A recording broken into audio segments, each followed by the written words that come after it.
యేసుక్రీస్తు నామములో మీ అందరికీ మరొకసారి నా హృదయపూర్వకమైన వందనాలు తెలియజేస్తున్నాను. బాగున్నారా? ఈ కేవీఆర్ ప్రేయర్ మినిస్ట్రీస్ని మీరు ప్రతిరోజు చూడటం మాకెంతో సంతోషం. ఈ యూట్యూబ్ ఛానల్ ద్వారా దేవుని వాక్యం ద్వారా మీరు బలపరచబడుతున్నారని నేను ఎంతగానో సంతోషిస్తున్నాను. కుదిరితే ఈ వాక్యాన్ని ఇతరులకు షేర్ చేయండి, లైక్ చేయండి, సబ్స్క్రైబ్ చేయండి. దేవుడు మిమ్మల్ని మీ కుటుంబాలని దీవించి ఆస్వాదించును గాక. ఆమేన్. హల్లెలూయా. ఈరోజు దేవుని వాక్యాన్ని ఆలకిద్దాం.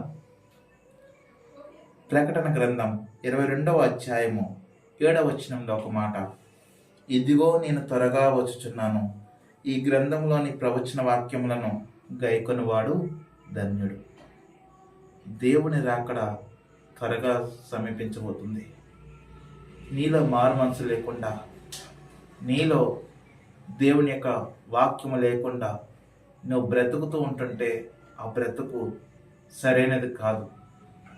ప్రియమైన బిడ్డలారా, ఒక వాక్యాన్ని మీకు చెప్పాలనుకుంటున్నాను. మత్తయి సువార్తలో ఒక 10 మంది కన్యకులు ఉన్నారు.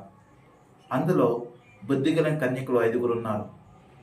బుద్ధి లేని కన్యకులు 5 ఉన్నారు.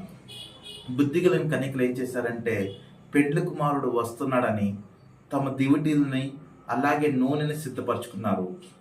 ఇంకొక బుద్ధి లేని కన్యకులేమో దివిటీలను పట్టుకున్నారు, కానీ వారి దగ్గర కావలసినంత నూనె లేదు.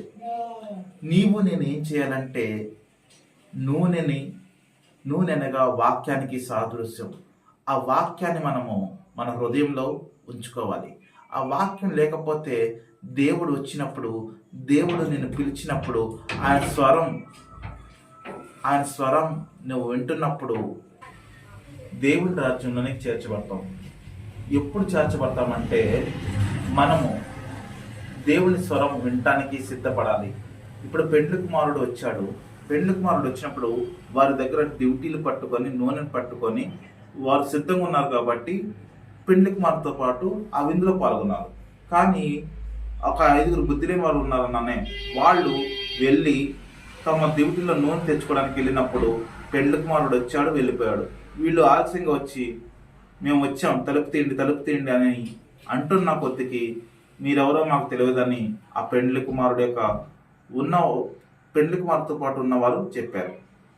నీవు కూడా రక్షణ లేకుండా, మారు మనసు లేకుండా, నీ పాతరోత జీవితాన్ని నీవు తీసివేసుకోకుండా నీవు దేవుని దృష్టికి నీతిమంతుడిగా, పరిశుద్ధుడిగా నీవు బ్రతకలేవు. నీలో దేవుని యొక్క క్రియలు ఉండాలి.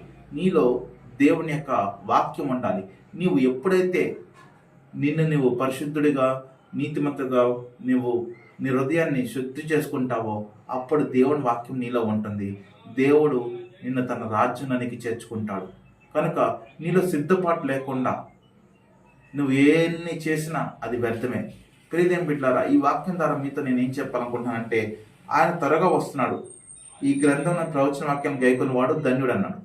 ధన్యుడు అంటే నీవు దేవుని ఆజ్ఞలను పాటించకుండా, దేవుని చిత్తానుసారం చేయకుండా ఉండటం కాదు. ధన్యుడు అంటే దేవుడు నీకేం చెప్పాడో, ఎటువంటి ఆజ్ఞలను ఇచ్చాడో, ఎలా బ్రతకమన్నాడో ఆ ప్రకారంగా నువ్వు బ్రతికితే దేవుడు రాకడ వచ్చినప్పుడు ఆయనతో పట్టుకొని పడతావు. ఎలాగంటే, హానోకు ఎలాగైతే దేవునితో నడిచాడో నీవు కూడా అలా దేవునితో నడిచే కృప నీకు ఉంటుంది. కాబట్టి గమనించండి, ఆయన త్వరగా రాబోతున్నాడు. నువ్వు సిద్ధపడి దేవుని రాజ్యంలో నీవు సంతోషంగా ఆయన్ని ఆరాధించడానికి సిద్ధపడతావని మీ అందరికీ తెలియజేస్తూ దేవుడి వాక్యాన్ని దీవించును గాక. ఆమేన్.